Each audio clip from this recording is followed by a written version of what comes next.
Amen? Amen. So my mother and spiritual mother, the Bishop Patrick, all of them,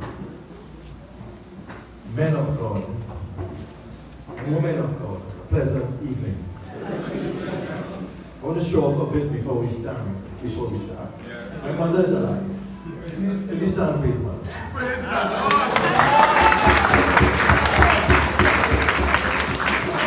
And because of a special type of case, God gave me a second mother. Auntie, please stand up.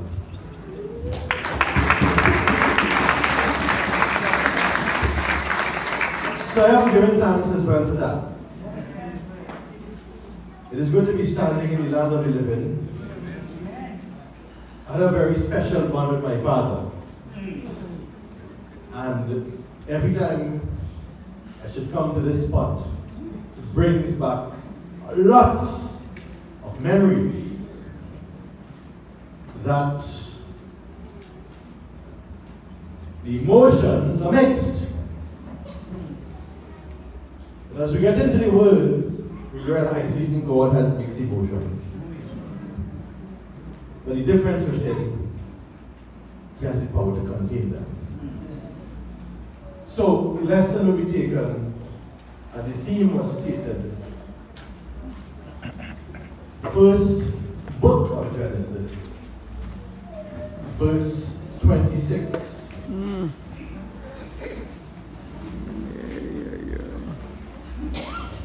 I really want to say thanks to Bishop Patrick and to congratulate the members of New Jerusalem on their anniversary Thanksgiving, also on their harvest celebration. All found?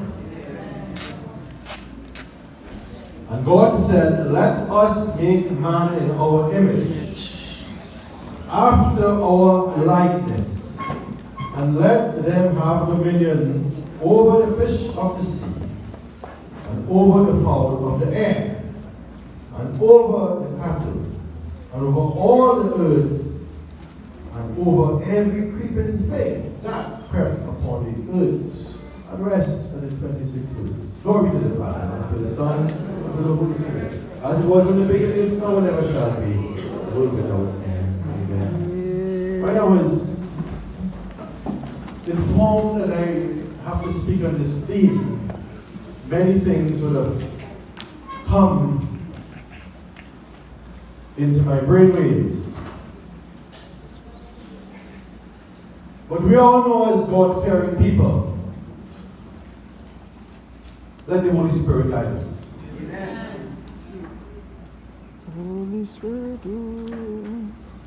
Because this image thing about God, there's no part of the Bible that I know of, and I'm new in this business, so maybe somebody who knows might tell me, exactly tell us the true image of God. There's no verse. There are many man-made inscriptions and inspirations by God written in the Bible of His image. But we really cannot start to fathom God's image. If we did not fall from grace, maybe at the earlier point, we might have seen an 18 little bits of His true image. You see, what we classify as image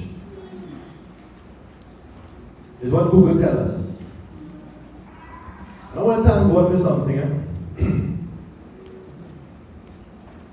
I never did a theology course. And so only last night into this morning, I kind of jotted down what I wanted to speak about. Everybody has their own way. Solomon was different to David. Abraham's purpose was different to Isaac. But they all walk with God. So as the minister mentioned earlier, let us remember our purpose. But we know God is a spirit.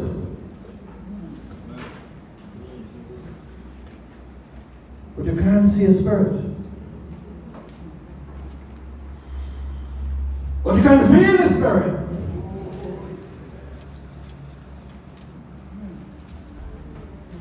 Not only when we are doing the right thing, but sometimes when we are about to do the wrong thing. The spirit presents itself.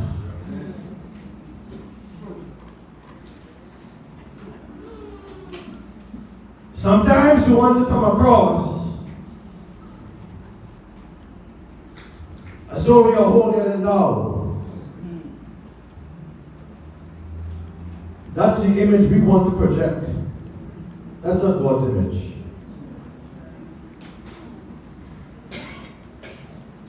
And because God designed this universe, He wanted a replica of Him to govern. See, God's not a selfish God, you know. He's not a selfish God. We may be selfish. Yes. You see Christmas coming up? We are selfish people. Not to digress too much. But if Christmas, my dear Uncle Michael, if Christmas is about loving and giving and sharing, why do you decorate your house only and not your neighbor's house? Why do you buy the best to eat and drink for you? Why you buy gifts for your children alone? How is it about giving and sharing? That is something for you to think about. And you know, with the social media thing now, we challenge this and challenge that. I want to challenge you all. This Christmas coming, take the decoration money and go and give it to people who want the privilege. Cut out the ham maybe, and a big table, and take that money and go and feed the poor. If Christmas is about giving, Christ said I was hungry. I want to drift from the point too much because we are pressing for time. And going into the word again, the image thing about God could take us at least 3 to 4 days to really discuss. But I have spoken to God, I've compiled a few things that we should absorb. So God is a spirit, a supernatural spirit. And when He spoke everything, it happened. But for some reason, when it was time to create man, He spoke to His Son and the Holy Spirit. Let us make man in our image. He didn't say let every man and man appear. That was for the sun. That was for the sea. That was for everything else. But why did He decide to take a personal time out? The highest Trinity to come together to make man. Because man was different from the animals. And this is all about before man fell from grace. We know and we read in Ecclesiastes that Solomon said it is man's duty to serve God and keep His commandments. We know that. But this is Genesis we're speaking about here now. Man didn't fall from grace yet. There was no sin. So you see, the image of God had no sin in it. It cannot have any sin in it. It is too perfect to have sin in it. So God's image is a supernatural being. All-knowing, futuristic, as we say, omnipotent, incorruptible, perfect. All the nice things we do, it is from God. He's compassionate. Look at the entire universe. He's a God of order. At no point the sun runs in and smashes into the moon. They were defined by everything. Man was the flagship of God's creation. Amen. As I said, he wanted a replica of himself. But the earth could not withstand the power of God rolling. Because everything was created in a season and a purpose. Man's purpose was to control. Now we see sometimes people just talk about people like power. It isn't us to have power, you know. Whether we like it or not. What we do with power is a different system. But it's natural to want to rule.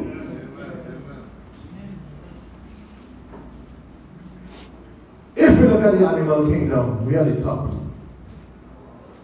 But sometimes we like to fight to be the underneath. Because we're doing so much things that has no value. And when you move without Christ, you move off your chart. So instead of being at the top, you drift and come underneath.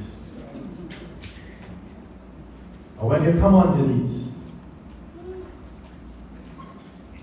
I think it's an insult to God. Because you give you a higher purpose. So man was the flagship of God's creation, full representation of how things are governed. Adam was given the charge to name everything. So the high purpose of man was to be God's right hand on earth. That's the true image of man.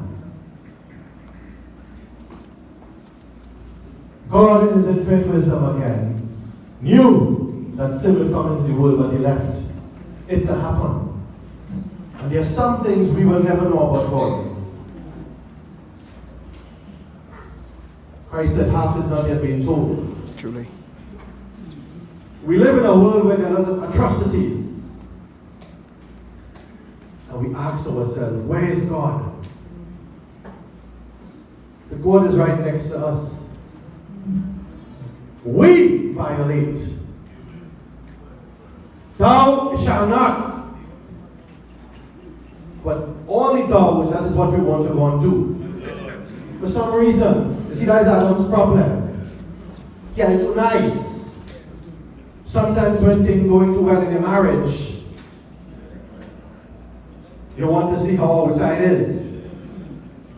Sometimes your job is going too good. You want to take some time off. Sometimes you feel you know too much about God, so you give it a relax. But the enemy is always waiting. Now Adam was not satisfied with what God gave him. Hence the reason he did what he did, which is another topic altogether. What we are dealing with today is the image of God. Adam was able to blend in with his physical body on the earth. But it says, as the scripture went on, God would come in the cool of the day and speak with him. But there's a specific time to do that. Why the cool of the day? You see, sometimes when God wants to talk to us, we find the wrong time. Or we create our own timing during the day, and so we'll pray tonight. But you have to be on praying grounds at all times. Amen. As I was taught by my parents, pray in the shower, pray in the kitchen, pray while you're driving, pray until you sleep. Pray, pray, pray, pray night and day. When you get down on your knees and pray, the devil will run away. Remember that? Get down on your knees and pray. You see how this kid come early on? How to pray? But we'll know how to pray by our problems. Because 95% of the time, we only go to God when we have a problem.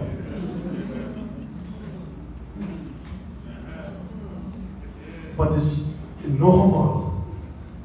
When last you went to check up on your doctor? You don't know. It's only when you're sick you go by the doctor. And for some reason, if I know you're healthy, you go by no doctor in any case. For some reason, it's only when we have a problem, we go to a doctor. I don't go to the doctor just like that. And hey, how are you going? No, nobody does that. But you see, God is a different type of doctor. He don't know what is your problem before you come to him. But sometimes we get caught up with the carnal things. Though we are spiritual beings, if Adam had stood his ground in his spiritual realm, he would not have touched. If Eve had done the same thing, they wouldn't have touched that fruit. But they were given the free will. So that image initially was all the good things. Man was mirroring God on the earth. Just as he has angels and archangels and cherubims and a structure, a heavenly structure, he wanted an earthly structure. But whatever God has planned for you all, Satan has a plan as well.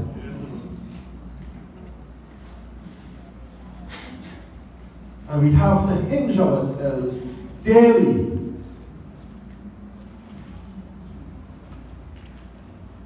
Because once we don't anchor ourselves, our ship will sail in the wrong direction. And we end up in harbors on waters of pirates. And we all know what pirates do to you. God's hands formed man personally. Why? You ever look at the human body compared to every other creature on the earth? There's none like it. So much so that scientists are digging up more and more because they want to be God. Out of the 200 plus bone in the body, the rib is the only one you can do a stem cell from. Just 10 years ago, scientists spoke about stem cell, right? It's the only bone that can grow back in the body, that rib. So how Moses knew to write about that 4,000 years ago? It's only God. 4,000 plus years ago, in this book, a man who had no type of knowledge, who couldn't speak well, grew up in the house of pagan worshippers, tread the earth as a powerful man, was humble, and put in the desert and in the mountain to saturate this word of God. And 4,000 years later, scientists can now tell you it's the only body in the bone in the body, that rib, that it can take and grow life from.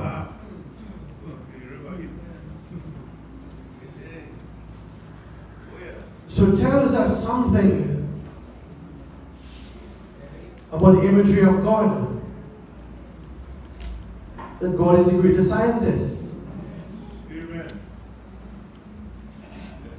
He is the greatest scientist. You look at the blood vessels. This is the image of God. The blood flows from one side into the arteries, pumps at a certain type, what we call pulse, and exits on the other side. but we're going to eat some bad food and clock them. So God, He had to put this carnal man that could tread the earth, that all life could relate to. But as the scripture stated, God only spoke to Adam, He did not speak to the animals. Because we as humans have something called intuition. Animals have something called instinct, which is a vast difference. Yet still, we have let the instinct creature be more wise than the intuitive creature. Because we remove ourselves from God. I don't want to digress too much and go into the sin nature. I would stick with the initial part of that. Now we know we were put here to serve God. But as the word states, let them have dominion.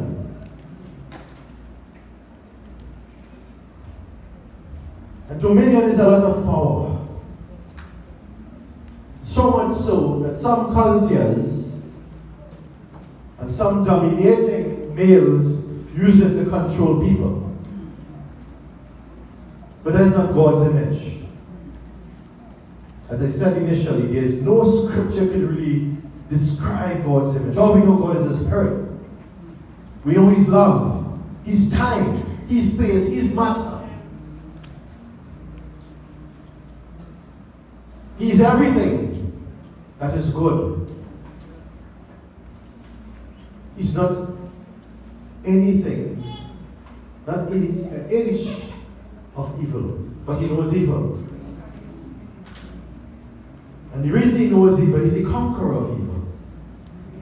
So we now have to be the conquerors of evil.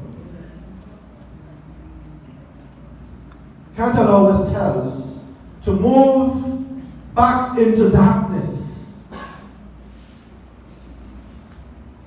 The world was created for us to live by.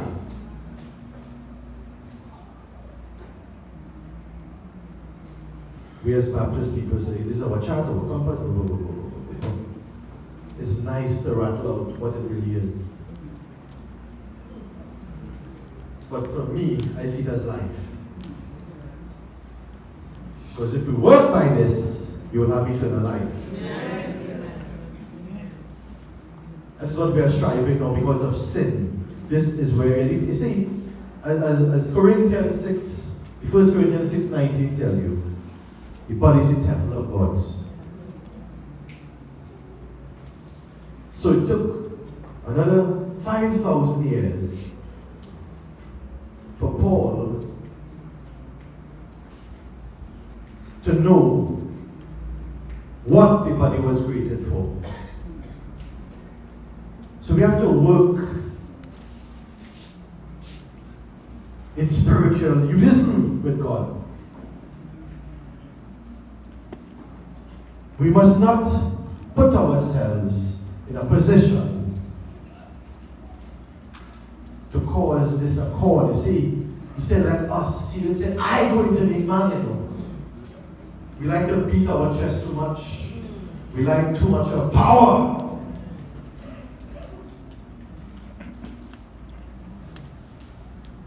Imagine God is Himself said, let us do it.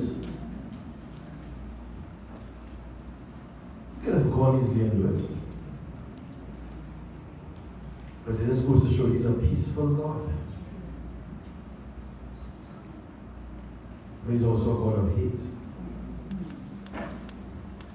But all that came about after the sin of man, it is declared that He hates workers of iniquity.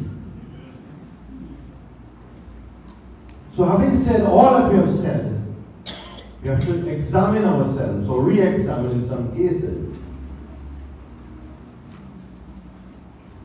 Are we really now as Christians walking in that image of God?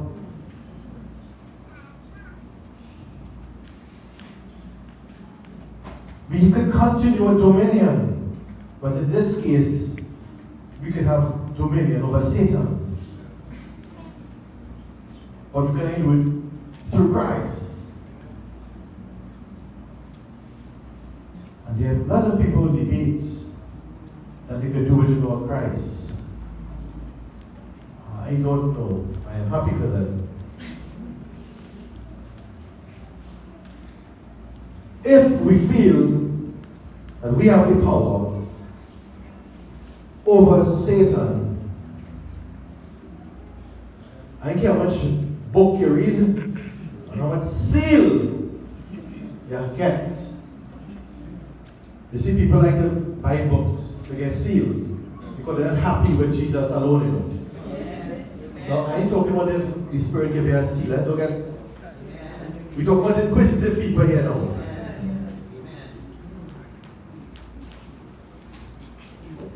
Who just want to, I want to try this and see what happens because I hear so. Then they kill your neighbor.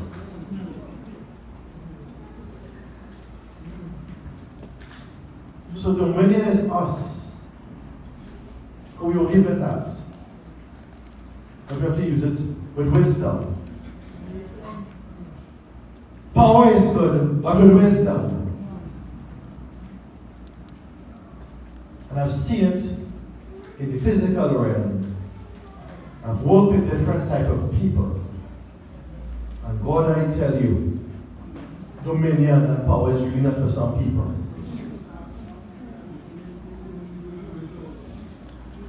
They will use it wickedly. They will use it to cause discord. They'll use it to pressure you. And that is the problem. That is not God's image. I don't, it says seven praises, no praise. I work in a company and nobody knows I'm the second person in charge.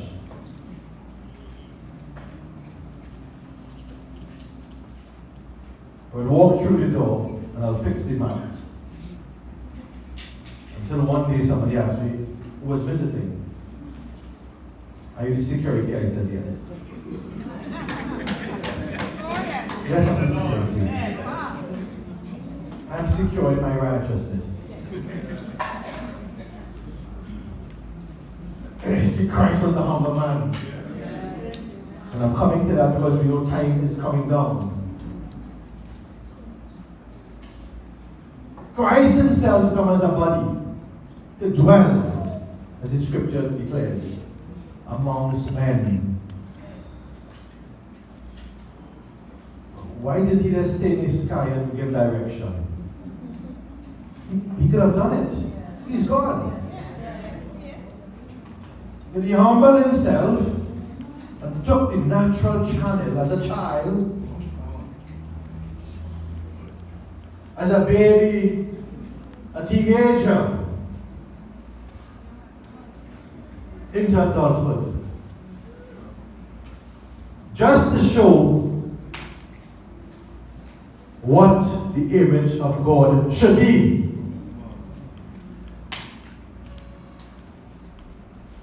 So there is a re-examination of ourselves. That we should compare what we are doing with the Word of God and ensure our image is somewhat mirroring God's own.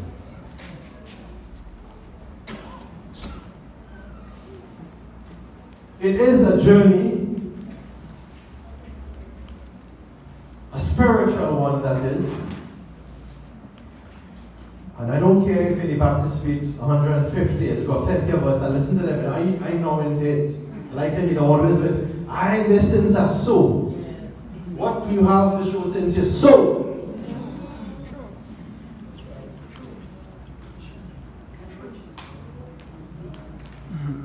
See, I hope I don't offend nobody here, but we're talking real talk. God is a real man. He's a real spirit. When he laid down the commandments, he never said, Moses, you should do so, and the Levites can do so. He said, everybody, thou shalt not.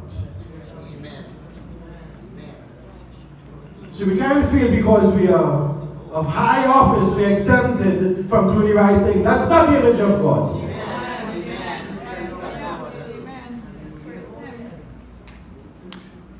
There's a psalm we read in church earlier today.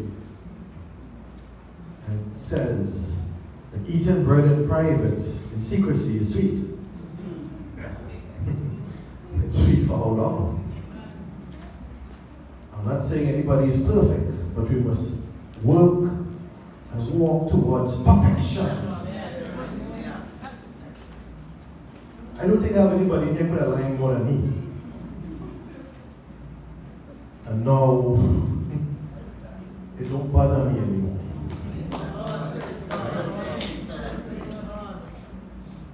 And I say these things and I testify because my image has to reflect God's. And I'm working on it.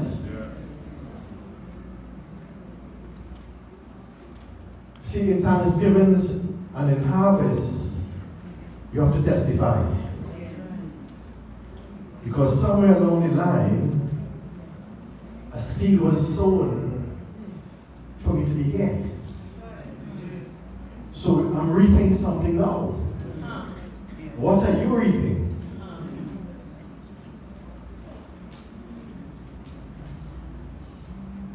Then we'll say, things I used to do. I do them no more. But then, you borrow somebody's car, you take a drive, and you hide up by somebody else. And then you come in church Sunday, the things I used to do, I do them no more. And you're shouting. It's a journey, brother.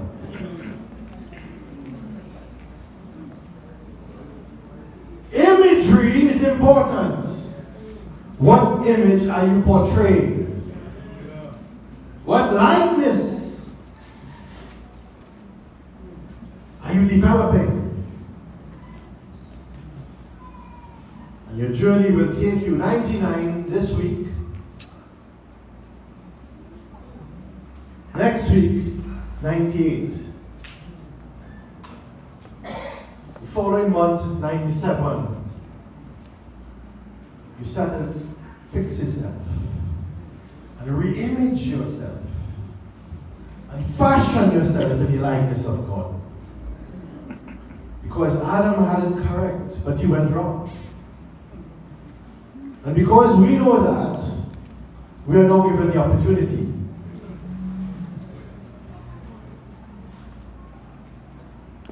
to gain a new image. But how do we gain that new image? Jesus Christ. Only way. Nobody comes to the Father but through me. So he came and gave us the channel to re-image and to gain the likeness of God. Because if we don't follow him, we'll become like the Pharisees, who can tell you from cover to cover all the description, all the words, but then in secret, doing the wrong things. Then what image are you portraying? Brethren, today, we have to look in the mirror. Amen.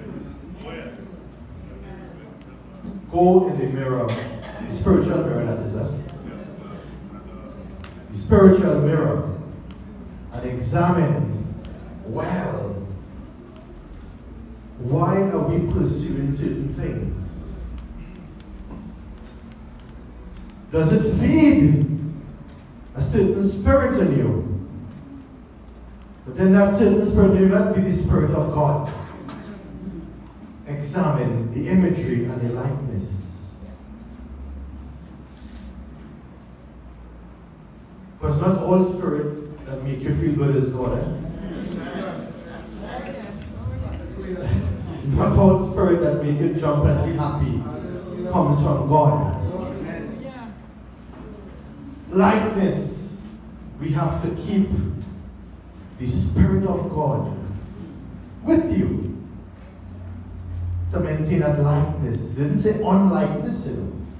And we all know what the likeness of God is. Satan. You look at the music industry, there's some people that dance, and they dance so well. But then we wonder, what is propelling them to dance so well? And sometimes when you examine, it is something, some form of sorcery that entices them, which is not the likeness of God, unless you're dancing like how David danced.